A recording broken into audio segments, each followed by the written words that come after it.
NSVSN மொத்தம் 8 initial 8 பேர். So இதை நீங்கள் ஒரு ரைமிங்காக படிச்சிருப்போம், JKA NSVSN.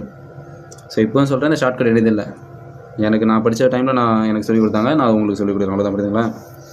So JKA NSVSN இதை ஒரு ரைமிங்காக ஒரு 10 தடவை சொல்லி பாருங்களா.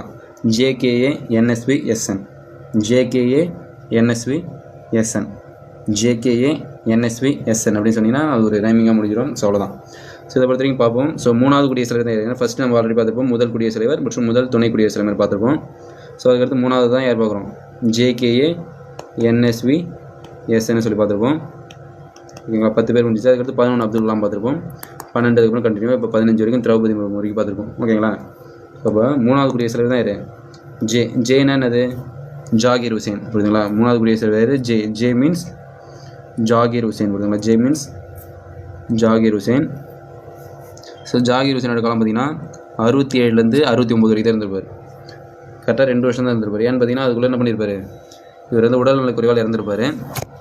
ஸோ நாட்டின் 3வது குடியரசுத் தலைவரான ஜாகிர் ஹுசேன் பார்த்தீங்கன்னா உடல்நலக் குறைவால் இறந்துருப்பார். ஸோ அது அவர் இறக்கவும் கிட்டத்தட்ட 2 வருஷம் தான் இருந்திருப்பார். 67லேருந்து 69 வரைக்கும் 2 வருஷம் தான் இருந்திருப்பார். அவர் இறக்கவும் என்ன பண்ணியிருப்பாங்க அப்படின்னா, ஜாகிர் ஹுசேனுக்கு அடுத்து துணைத் தலைவராக இருந்த VV கிரியை போட்டிருப்பாங்க. ஸோ 4th இருக்கிறதுல VV கிரி இவரை போட்டிருப்பாங்க. இவர் என்ன பண்ணியிருப்பாருன்னா, நான் அடுத்து குடியரசுத் தலைவர் ஆகணும் அப்படின்றதுக்காக, இல்லை நான் அதில் வந்து இப்போ குடியரசுத் தலைவர் ஆகணும்னு சொல்லி விலகியிருப்பார். விலகினால வேறு வழியே இல்லாமல் உச்சநீதிமன்றத்தின் தலைமை நீதிபதியான இதயதுல்லா, புரியுதுங்களா, இதயதுல்லாவை போட்டிருப்பாங்க. ஸோ நல்லா பார்த்துக்கோங்க. இந்த 3வது குடியரசுத் தலைவர் போஸ்டிங் இருக்குல்ல, இது கொஞ்சம் காம்ப்ளிகேட்டானது, கொஞ்சம் ஞாபகம் வச்சுக்கணும்.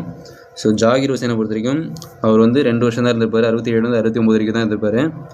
அவர் என்ன பண்ணியிருப்பாருன்னா உடல்நலக் குறைவால் இறந்துருப்பார். அவர் இறக்கவும் VV கிரியை போட்டிருப்பாங்க. ஆனால் VV கிரி என்ன பண்ணியிருப்பாருன்னா, நான் அடுத்து குடியரசுத் தலைவராக ஏறணும், இப்போ ஏறணும் அப்படின்னா வெறும் 3 வருஷம் தான் இருக்க முடியும் அப்படின்றதுனால அவர் என்ன பண்ணியிருப்பார், அதை ரெஃப்யூஸ் பண்ணியிருப்பார். ஸோ அதை மறுக்கவும் அதுக்கடுத்து என்ன பண்ணியிருப்பாங்க, வேறு வழியே இல்லை. ஸோ குடியரசுத் தலைவர் பதவியும் கலையாக இருக்குது, துணை குடியரசுத் தலைவரும் என்ன பண்ண மாட்டார், குடியரசுத் தலைவராக ஏற மாட்டார் அப்படின்றதுனால உச்சநீதிமன்றத்தின் தலைமை நீதிபதியான ஹிதயதுல்லா, ஸோ ஒரு பேர் பார்த்துங்க, ஹிதயதுல்லா,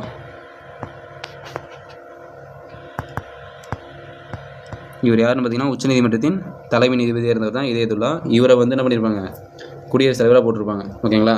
ஸோ அவர் பார்த்தீங்கன்னா அந்த 69 அந்த ஒரு வருஷம், அதாவது அடுத்த எலெக்ஷன் நடக்கிற வரைக்கும் தான் அவர் வந்திருப்பார்.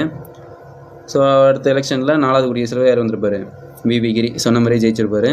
ஸோ 69லேருந்து 74 வரைக்கும் 5 வருஷம் கரெக்டாக என்ன பண்ணியிருப்பார், ஆட்சி பண்ணியிருப்பார். ஸோ இதனால ஆரம்பிச்சிங்க. இப்போ குடியரசுத் தலைவர் பதவி காலியாக இருக்குது அப்படின்னா அடுத்த குடியரசுத் தலைவர் யார் வரணும்னா துணை குடியரசுத் தலைவர் தான் வரணும். ஆனால் அவரும் நான் வரமாட்டேன் அப்படின்னு சொல்லி மறுக்கிறார் அப்படின்னா உச்சநீதிமன்றத்தின் தலைமை நீதிபதியை தான் என்ன பண்ணுவாங்க, குடியரசுத் தலைவர் பதவிக்கு நியமிப்பாங்கன்றதை ஞாபகம் வச்சுக்கோங்க.